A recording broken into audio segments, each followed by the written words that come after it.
done is definitely good, क्योंकि I don't think so कि India में मेरे हिसाब से प्रोविजन है नेगेटिव प्राइस का, बिकॉज ये तो नेगेटिव प्राइस का सिनारियो कमोडिटी एक्सचेंजेस इमेजिन ही नहीं कर सकते कि कोई कमोडिटी के प्राइसेस भी नीचे जाएंगे.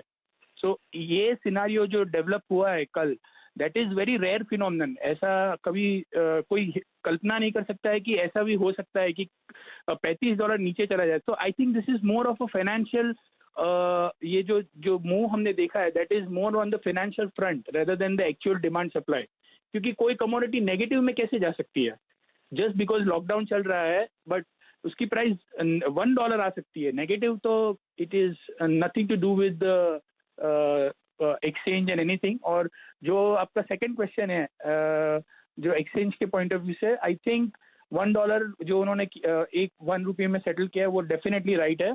और in current circumstances there couldn't have been better solution than this.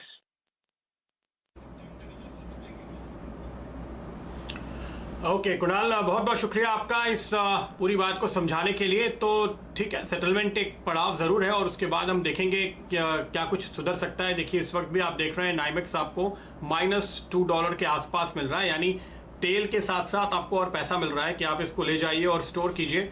ये स्थिति आज शाम शायद बदले, लेकिन ओवर सप्लाई की दिक्कत अमेरिका में बनी हुई है और ये एक चिंता की बात दुनिया भर के फाइनेंशियल मार्केट्स के लिए दरअसल बनती हुई नजर आ रही है. हमारे साथ किरण जादव साहब जुड़ रहे हैं और शर्मिला जी भी जुड़ चुकी हैं. स्वागत है आप दोनों का ही.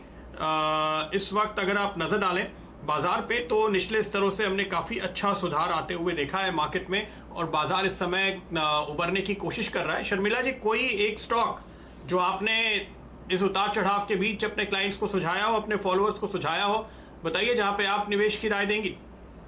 Well, I think दो सेक्टर्स है really more than stock. I think एक सेक्टर जिसके बारे में आपके चैनल पर भी मैंने काफी चर्चा सुनी है वो है pharma. Because I think it's a given की करंट सिचुएशन में अगर कोई चीज बहुत ज्यादा एक ऑप्टिमिज्म दिला सकती है मार्केट को तो वो यही रहेगी कि वैक्सीन तो बहुत दूर है लेकिन कोई ऐसी दवा जो काम कर गई और जिसका for which we are getting very good results. HCQS एक पॉसिबिलिटी है. तो आई थिंक ओवरऑल एक फार्मा स्पेस पे हमने रिसर्जेंस देखा है. So I have been recommending stocks like doctor Reddy's, Sun Pharma, the larger companies, even some of the MNC pharma, क्योंकि शायद those global parents could find some new or find some effective treatment. So I think one obvious space is that, and I think the second obvious space is consumption. क्योंकि हम देख ही रहे कि people are hoarding और जो demand है वो किस तरह के goods पर है. So definitely I think stocks like an HUL, Nestle, Dabur, I think these are some of the stocks that I've been talking. So I think this is the time that you have to be like a little specific in terms of sectors, क्योंकि ये बात जरूर है कि आगे चलकर सभी sectors performance दिखाना चालू करेंगे. But at this point in time मुझे ये प्रोमिनेंटली दो अच्छे सेक्टर्स लग रहे हैं. ओके, तो ये वो सेक्टर्स हैं जहां पर आपकी नजर होनी चाहिए. चलिए लौटते हैं इस बीच बाजार की ओर और इस रिकवरी में जो स्टॉक्स पार्टिसिपेट करते हैं कर रहे हैं उनके बीच पे नजर डालें तो मुझे एक इंटरेस्टिंग स्टॉक दिख रहा है, वो है PNB हाउसिंग फाइनेंस का. इसकी रिकवरी थोड़ी धीरे धीरे हो रही है क्योंकि यहाँ पे सर्किट थोड़ा छोटा है, लेकिन आप देखिए स्टॉक में आज निचले स्तरों से अच्छे वॉल्यूम के साथ एक रिकवरी आती हुई दिखाई दी है. इसके चार्ट पे अगर आप किरण नजर डालें, क्या राय देते हैं आप? बिल्कुल स्लो एंड स्टेडी और अच्छी रिकवरी देखने को मिल रही है. शॉर्ट टर्म चार्ट्स पे एक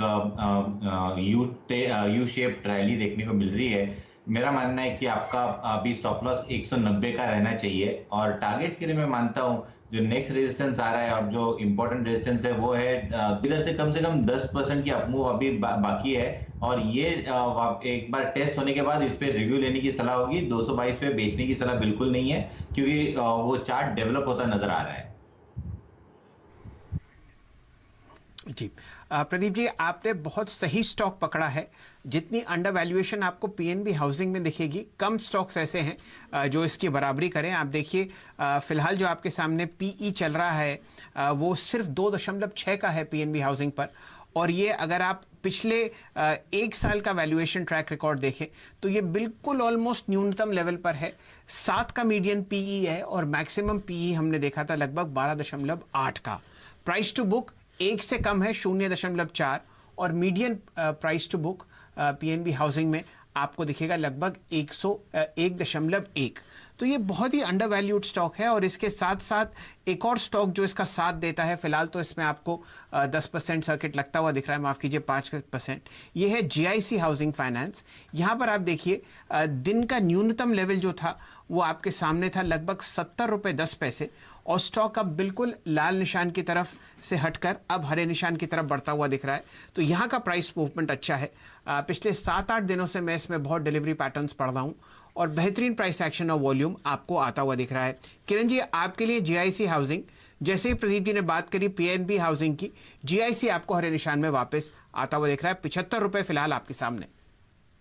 GIC हाउसिंग भी बहुत शानदार चार्ट पैटर्न है, ये भी एक यू शेप रिकवरी दे रहा है और मेरा मानना है कि अभी इसके लिए 72 का मेरा स्टॉप लॉस रहेगा। 77 पे ट्रेड कर रहा है। जो नेक्स्ट रेजिस्टेंस जो देखने को मिल रहा है वो करीबन है 90 रुपए के करीब। तो मेरा मानना है कि 90 रुपए के टारगेट्स मान के चलनी चाहिए। ये भी ऐसे ही स्टॉक है, 90 पे रिव्यू लेना चाहिए, बेचने की सलाह नहीं होगी।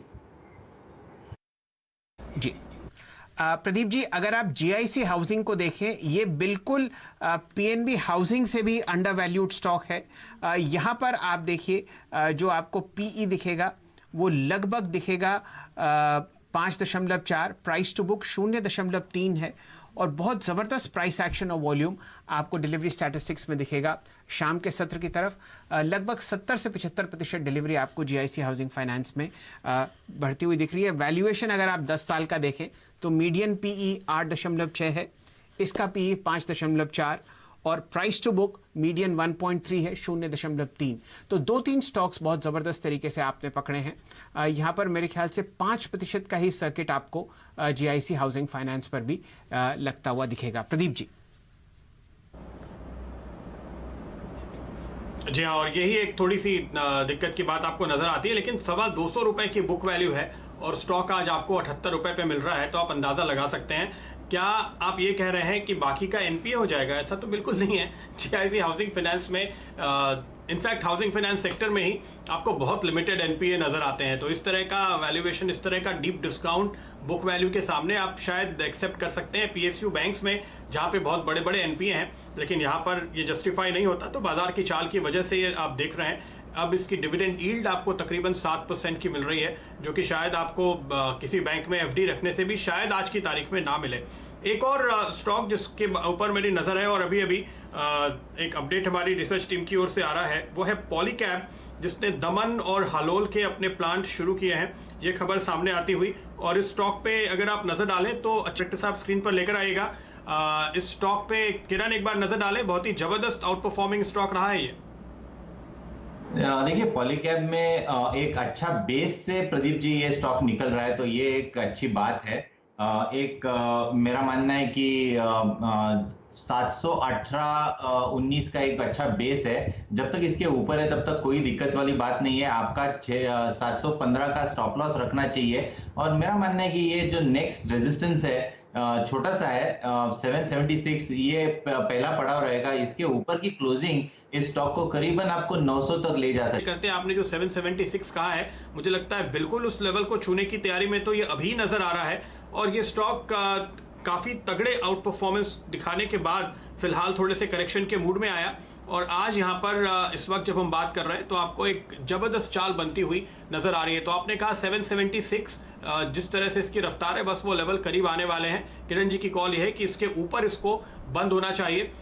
चूंकि 5% का ही सर्किट है यहाँ पे, तो आपको वहां तक जाता हुआ तो ये नजर आएगा। इनफैक्ट मेरी स्क्रीन पे तो मैं 782 के रेट देख रहा हूँ, और देखिए ये आपके सामने आ चुका है। तो उस लेवल के ऊपर फिलहाल ये स्टॉक आपको निकलता हुआ दिखाई दे रहा है। चूंकि सर्किट छोटा है इसलिए धीरे धीरे चलेगा, लेकिन यहाँ पर आपको एक बड़ा मूव दिखाई देगा। और ये अपडेट इस जो हमने अभी अभी आपको दिया उस पर ध्यान रखिए। इन्होंने दमन और हलोल के अपने प्लांट शुरू किए हैं, जिसके चलते आपको ये रिकवरी और ये तेजी स्टॉक में नजर आ रही है। हाँ किरण जी, अब बताइए आपकी नजर कहाँ थी? हाँ, मैं मेरे स्टॉक पे आता हूँ, पर ये जो मैंने टारगेट दिया था मैं अभी इंक्रीज करना चाहूंगा पॉलीकैब का। मैंने डिटेल में जब देखा तो 940 का टारगेट आपको देखने को मिलेगा। इसको छोड़ना नहीं चाहिए, ये बहुत शानदार ब्रेकआउट है।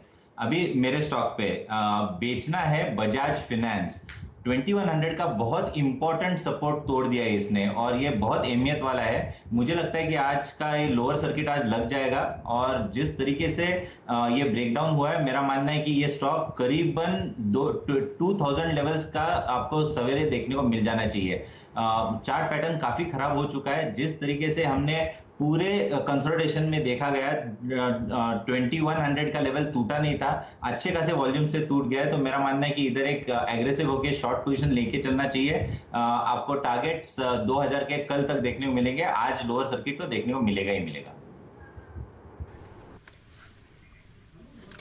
चलिए, फिलहाल अगर आप बजाज फाइनेंस पर इतनी ज़बरदस्त तरीके से सेल कॉल दे रहे हैं किरण जी, तो पूरे बाज़ार का क्या हाल होगा ये तो सोचना ही ज़रा कठिन है। लेकिन फ़िलहाल आपके सामने लगभग 9% नीचे है स्टॉक, 17% ओपन इंटरेस्ट इसमें बढ़ता हुआ, और वॉल्यूम कल के मुकाबले 13% ज़्यादा है फ्यूचर्स में। और कहाँ आपको बिकवाली आती हुई दिख रही है लाल निशान के साथ? मेरे ख्याल से ध्यान डालते हैं मदरसन को ओपन इंटरेस्ट बढ़ता हुआ दिखेगा। मदरसन सुमी आपके लिए किरण जी बताइए कैसा दिखता है चार्ट्स पर? 72 रुपये 75 पैसे प्राइस है आपके सामने। देखिए, मदरसन सुमी में मुझे लगता है कि चार्ट पैटर्न खराब हो गया। एक अच्छे ट्रायंगुलर पैटर्न से ब्रेकआउट मिला था, और उसका लेवल था 68 69 का, 90 तक गया, और उधर से जो गैप डाउन से नीचे आया है, तो मेरा मानना है कि बहुत लॉन्ग पोजीशन ट्रैप हो चुके हैं। उसके चलते मुझे लगता है कि चलिए, ये परेशानी आपको आती हुई दिख ही रही है, लेकिन कहाँ आपको बहुत लॉरस लैब्स को लेकर आते हैं। जो हल्का सा आपने डिप देखा था दिन में, वो वापस आपको बाज़ार ने पचाता हुआ दिखा है, और लगभग 438 पर ये स्टॉक नीचे गया था, और वापस अब लग 447 के आसपास आपको ट्रेड करता हुआ दिखेगा। तो जैसे जैसे आपको बाज़ार में निकट आता हुआ दिख रहा है आज का अंतिम समय, तो आपको दिख रहा है कि तरीके से आता हुआ दिख रहा है। एक और ब्रेकआउट 450 पर अब आपके सामने होता हुआ, 451-52 प्राइस आपके सामने आता हुआ शानदार तरीके से लॉरस लैब्स पर। इप्का पर भी नज़र डाल लेते हैं। जितने भी इसने गेन्स सुबह रखे थे वो मजबूती से पकड़े हुए हैं, और इन दोनों स्टॉक्स पर नज़र डालिए। बचे हुए 40 मिनट में शायद आपको और शानदार प्राइसेस आते हुए देखें। सुबह से लेकर अब तक बहुत ही कम ऐसे फार्मा स्टॉक्स हैं जिन्होंने अपनी पूरी तेज़ी बचा कर रखी है, और लॉरस लैब्स और इप्का उन दोनों में से उन 5 या 6 स्टॉक्स में से 1-2 हैं। फिलहाल आपके सामने 455 का प्राइस लॉरस लैब्स में आता हुआ। प्रदीप जी। बिल्कुल, तो ये एक सेक्टर है जो आज बहुत ही जबरदस्त तेजी दिखाता हुआ, जाते जाते भी आप देखिए तो यहाँ पे अच्छी खरीदारी आपको इन तमाम शेयरों में देखने को मिल रही है।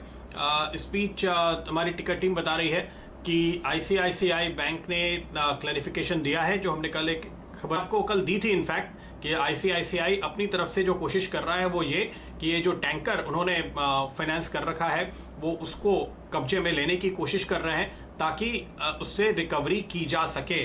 तो मेरे ख्याल में जो हमने कल रिपोर्टिंग की थी वो धीरज जी ने आपको पूरा तो ये खबर हमने आपको कल ही बताई थी। अब वो कह रहे हैं कि नतीजे में आपको और ज़्यादा जानकारी देंगे, लेकिन हमारी नज़र इस बात पे होगी कि क्या उस टैंकर को ICICI बैंक अपने कब्जे में ले पाते हैं ताकि फिर उसको डिस्पोज करके इस नुकसान की भरपाई की जा सके। करीबन आपको फिर से याद दिला दूं, जो खबर हमने कल आपको दी थी वो करीब 750 करोड़ रुपए का एक लोन दिया है, फंडिंग की है, कर रहा है, लेकिन अगर बैंक इसमें कामयाब नहीं होता तो 750 गिरावट के साथ ये नुकसान और बढ़ा है। तो चलिए, ये और डिटेल आपके सामने आते हुए अब या तो अगर कोई कामयाबी मिलेगी उस कार्गो को लेने में तो एक नया अपडेट होगा, या फिर जब नतीजा आएगा ICICI बैंक का तो वहां पर वो आपको और ज्यादा जानकारी देंगे।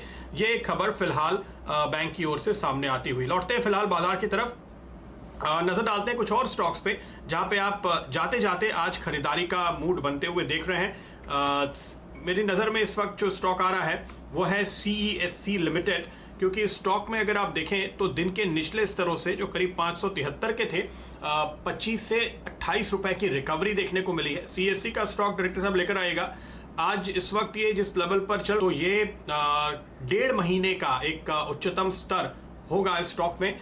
सुबह जितनी गिरावट आई थी इसने उसको पूरी तरह से रिकवर कर लिया है और दिन के हाईस पर इस वक्त लौटता हुआ नजर आ रहा है। श्रीकांत, आपकी नजर है इस चार्ट पे, क्या कॉल देंगे?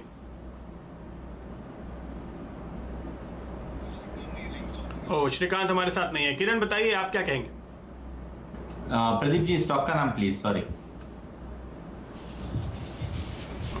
CESC लिमिटेड 609 के करीब दिख रहा है मुझे। दिन के निचले स्तरों से तकरीबन 30 रुपए की रिकवरी। मुझे लगता है कि लॉन्ग पोजीशंस रखने चाहिए। अच्छा ट्रेंडिंग स्टॉक है और जिस तरीके से इसने ये 570 के लेवल सपोर्ट किया है, मेरा मानना है कि 570 का आपका स्टॉप लॉस होना चाहिए। लॉन्ग पोजीशंस रखने की सलाह है और 600 का जैसे इसने लेवल निकाला है तो मोमेंटम और भी बढ़ती नजर आ रही है। मेरा मानना है कि ये करीबन 625 की तैयारी हो रही है। ये पहला टारगेट रहेगा, उसके ऊपर भी जा सकता है।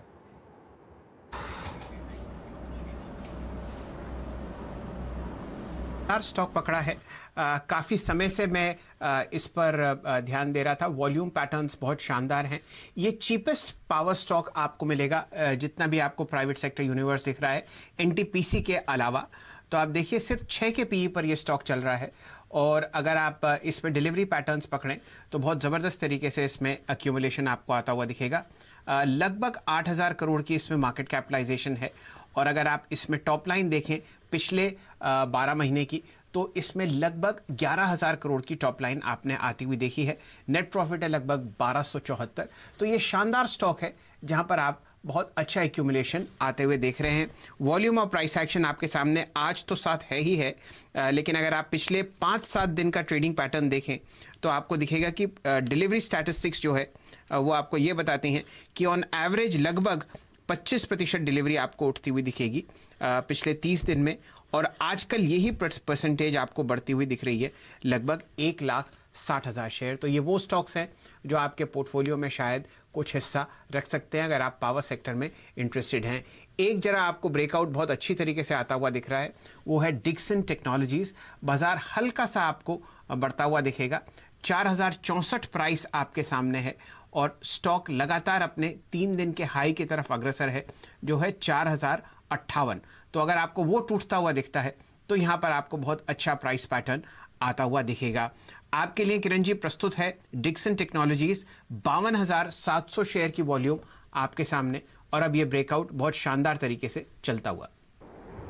डिक्सन टेक्नोलॉजीज ने भी एक कंसोलिडेशन का ब्रेकआउट देखने को मिल रहा है और वो ब्रेकआउट करीबन 4,020 के करीब था, 4,080 पे ट्रेड कर रहा है। मेरा मानना है कि अंडर करंट स्टॉक में है। अभी 4,000 के नीचे का आपका स्टॉप लॉस होना चाहिए 3980 के करीब और ये ट्रेल करके चलना चाहिए। मुझे लगता है जो नेक्स्ट रेजिस्टेंस है और वो बड़ा वाला है वो सीधा 4400 का है। तो मेरा मानना है कि इधर से 400 रुपए की अपमूव आपको कैजुअली 300 रुपए की अपमूव आपको कैजुअली देखने को मिल जानी चाहिए। तो मेरा मानना है कि लॉन्ग पोजीशंस रखने चाहिए। और थोड़ी देर पहले बजाज फाइनेंस की बात की थी शैल जी, इसमें लोअर सर्किट लग गया है। अरे किरण जी, आपको इस पे क्या पीठ थपथपाएं। आप बजाज फाइनेंस पे 10% लोअर सर्किट लगवा रहे हैं, ये तो बहुत ही परेशानी की बात है। लेकिन कॉल है और उस पर एक टारगेट हिट की मोहर लगवाते हैं। बजाज फाइनेंस पर आप देख रहे हैं एक लोअर सर्किट और किरण जी की राय है कि यहाँ से भी आपको माहौल और बिगड़ता हुआ दिखेगा। तो किरण जी आपको बहुत बहुत कंग्रेचुलेशंस। लेकिन वाकई प्राइस एक्शन जो है वो बहुत ही डरावना है बजाज फाइनेंस पर और अब ये 10% नीचे। शर्मिला जी हमारे साथ जुड़ी हुई हैं। शर्मिला जी, आपकी राय बजाज फाइनेंस पर 10% सर्किट तो आम हो गया है स्टॉक पर। यस, जैसे कि आपने कहा कि ये बहुत ज्यादा खुशी की बात नहीं है, बट ओवरऑल आई फील कि अगर ये थोड़ा मेहम इस तरह से चलेगा, क्योंकि आज भी जिस तरह से इंटरनेशनल ब्रोकिंग हाउस ने ये कहा था कि दे आर नेगेटिव और उन्होंने सेल शायद रिकमेंडेशन कर दिया है बजाज फाइनेंस पर, तो आई थिंक जाहिर सी बात थी कि आज थोड़ी बहुत गिरावट देखना बनता था इस स्टॉक पर। But I think overall I would still be a buyer. I would wait for lower levels because that's the mood market is in. लेकिन मेरे हिसाब से जिनका जो लोन बुक है वो काफी हद तक ग्रैन्युलर है और उन्होंने इस तरह की बात ऑलरेडी एडमिट कर दी है कि that this quarter is going to be challenging for them. So I always appreciate कि जब मैनेजमेंट इस तरह से ट्रांसपेरेंसी रखते हैं और इस तरह से बात सामने रखते हैं, व्हिच इट आल्सो मींस कि they are sort of equipped to and they're already thinking कि इस सिचुएशन में से इसको किस तरह से हैंडल करना है और इससे कैसे निकलना है। So I would wait for lower levels, but I would still be a buyer in the stock.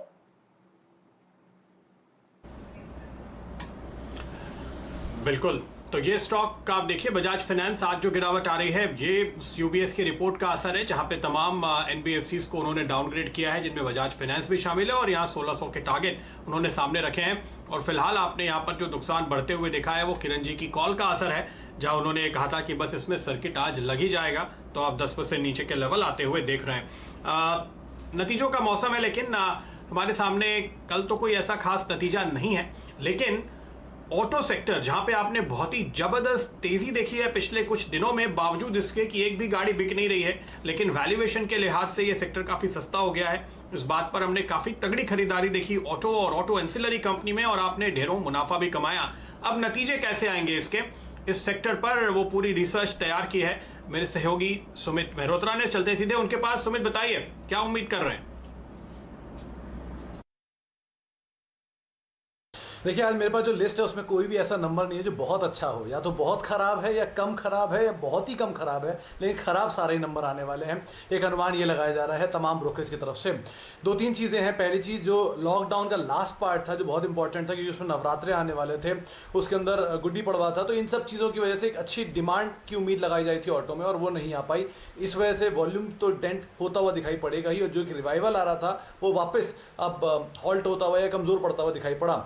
देखिए, करके सीधे नंबर्स के ऊपर ही आते हैं। सेक्टर के लिए जो नंबर्स का अनुमान लगाया जा रहा है कि करीब करीब 25% रेवेन्यू में फॉल देखने को मिल सकता है, रफली 41% इनके ऑपरेटिंग प्रॉफिट टूट सकते हैं, और करीब करीब 85% इनका मुनाफा टूटने का अनुमान लगाया जा रहा है इस पूरे साल दर साल ऑटो सेक्टर के आंकड़ों में।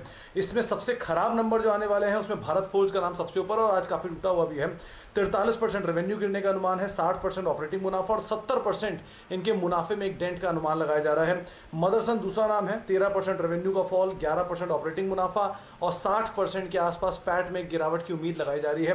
इसके अलावा महिंद्रा एंड महिंद्रा, जो कि ट्रैक्टर स्पेस की कंपनी है, यहाँ पर भी करीब करीब 38% रेवेन्यू फॉल, 48% ऑपरेटिंग प्रॉफिट, और करीब करीब 60% के आसपास इनके मुनाफे में एक डेंट की उम्मीद लगाई जा रही है। सबसे कम गिरावट जहाँ पर आ सकती है उसमें एस्कॉर्ट्स है, क्योंकि इनका एक बेस लो था, उसकी वजह से इन्हें बेनिफिट मिलेगा और सीक्वेंशियल नंबर थोड़े ठीक ठाक रहेंगे।